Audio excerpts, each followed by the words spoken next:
Your home is your refuge from the world. It provides warmth and shelter. It is the place where you find a sense of safety. But did you know that injuries in the home are the leading cause of death in children and youth? More than 50% of injuries occur in and around the home, and 2/3 of these injuries take place during play. Fortunately, most of these accidents can be avoided with some simple safety measures, but it's important to always remember that no safety measure should replace adult supervision. It is also important to remember that no exhaustive safety list exists. Each home presents its own set of safety issues. Making your home safe is a work in progress. As you become more aware of the potential dangers in your home, you can address each danger as it arises. In his book, Child Safety, Dr. Mark A. Brandenburg quotes these statistics for the U.S. 25 million children are physically injured every year. Trauma is the leading cause of death in children older than 1 year. Each year, over 12,000 children under the age of 14 years are killed by injury, and 50,000 are permanently disabled. 1 out of every 4 children will receive medical attention for an injury each year. Most injuries are predictable and preventable. No matter where you find information about child injury, the story is always the same. Kids are getting hurt in the home, and most accidents are not only predictable, but often preventable. Most home-related injuries result from falls and bumps, poisoning, suffocation and drowning, fires and burns. Furniture presents dangers on a number of different fronts. Either the piece of furniture can be dangerous because it has sharp corners, because it could fall on your child, or because it has dangerous objects on it that are within your child's reach. Look at the corner on this coffee table. It's sharp. Babies and toddlers are wobbly at the best of times. What you don't want is for your child to trip over toys or over their own feet and fall into a sharp corner. In this picture, you can see the potential danger. This girl's head is in direct line with the table corner. If she falls backwards, she could sustain a serious injury to her head. Here's a simple solution. This device, made of soft rubber, is designed to round out the sharp corners of a table. It may not add to the beauty of your coffee table, but it's effective at minimizing injury. If you don't want to part with your coffee table, you don't have to. Simply attach the device we showed you to the corners. Bookshelves present a number of different dangers. For one, they're attractive to children as something to climb. This one could seriously hurt a child if it fell. It should be tethered to the wall, and even if it didn't fall, it has many heavy and sharp objects that a child might reach out and pull down on him or herself. This cabinet is loaded with heavy and sharp objects that a child might want to reach up and grab. It's best to keep dangerous objects out of reach. The weight of a television is concentrated near the front. If the television is on an unstable table, it's very easy for the whole thing to topple, given a little help from an infant learning to walk. The television should be moved to a more stable surface and should be tethered. Tethers specifically designed for televisions are available. Here's something kids love to do. A child pulls out a drawer from a dresser to use as a step. Now the child can get on top of the dresser. If the dresser is not tethered to the wall, the weight of the child on the pulled-out drawer could topple the dresser. Children's furniture is better built these days because it usually has a tether built right into it. This dresser has a tether built in, but no one attached it to the wall. When hooking a tether to the wall, make sure it's attached to a wall stud. Drywall plugs don't work well for tethers. Simple drywall plugs are not designed to resist a force that pulls straight out. Stairs present their own set of dangers when they're built improperly, but even a well-built staircase is a danger to an unsupervised baby. Clutter on the stairs is an obvious safety concern, but there's more.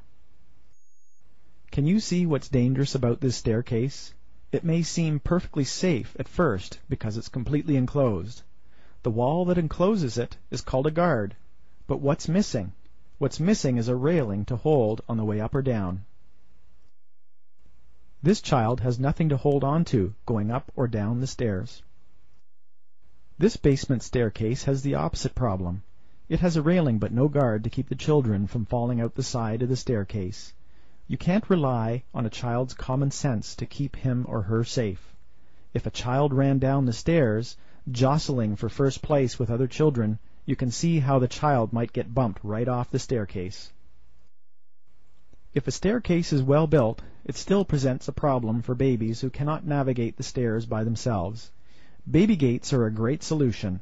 They not only keep babies from falling down or climbing up the stairs, they're also great for keeping babies out of rooms that present other dangers, like bathrooms. There are basically two kinds of baby gates. The first kind is held in place with pressure. The second kind is permanently attached to the wall. Both kinds of baby gates have their uses, but it's critical to know which one to use where. At the top of the staircase, you would not want a pressure-held baby gate because if a baby leans on it or jostles it out of place, it will fall down. A pressure-held gate is fine for the bottom of the stairs since it's designed to keep the baby from mounting the stairs, not falling down them. You should use a permanent kind for the top of the stairs. This picture shows you what a permanently attached gate looks like. Not only will it not get bumped out of place, but the vertical slats ensure no child can try to climb it. If the wall you are attaching the gate to is made of drywall or plaster, you would have to find a wooden stud to attach the gate to.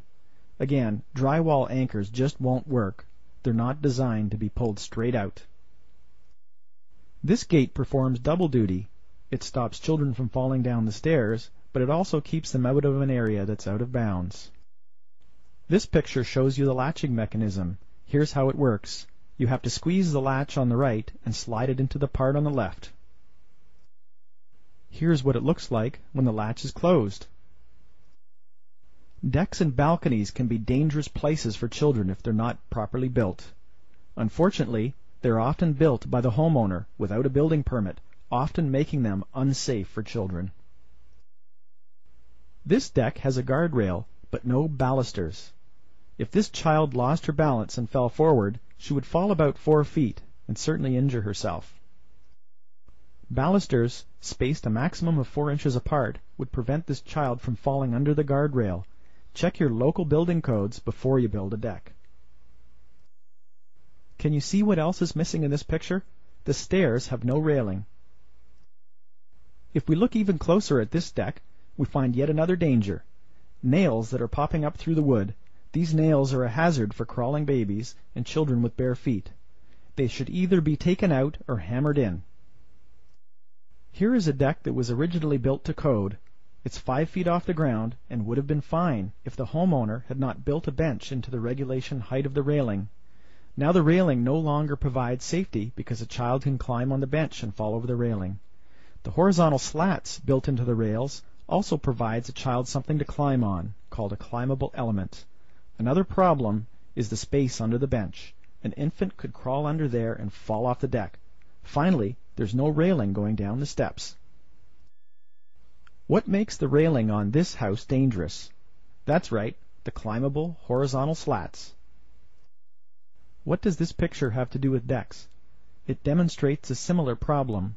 Although there is nothing built in here for a child to climb on, the piece of furniture beside a guard negates the guard's protective abilities. A child can climb on the furniture and fall over the guard. We recommend you move the couch away. Ah, that's better. But don't put a side table there, or you're reintroducing the same problem. Why not add a lamp instead? It may be hard to imagine a child falling out of a window, but even a fall from the first floor can cause serious harm. There are a number of devices on the market that can help you keep your windows safe for children without compromising everyone's safety in the event of a fire. For instance, you can buy devices that limit the opening of double-hung windows. Casement windows are a little trickier. They may need bars to keep kids in. Does this window present a danger? You better believe it. If there's a way to climb up to a window, the child will find it. An opening of only 5 inches is enough for a child to fall out. Windows should not be open more than 4 inches. Get window stops to prevent opening windows. If kids can reach it, keep it locked. Open double-hung windows from the top if possible, and keep the bottom locked. Window stops are commercially available, but a screw in the window frame will also work in a pinch. Just keep in mind that you've just made this window useless as a fire escape route. In a fire, there's no time to find a screwdriver, remove the screw, and get yourself out of the house.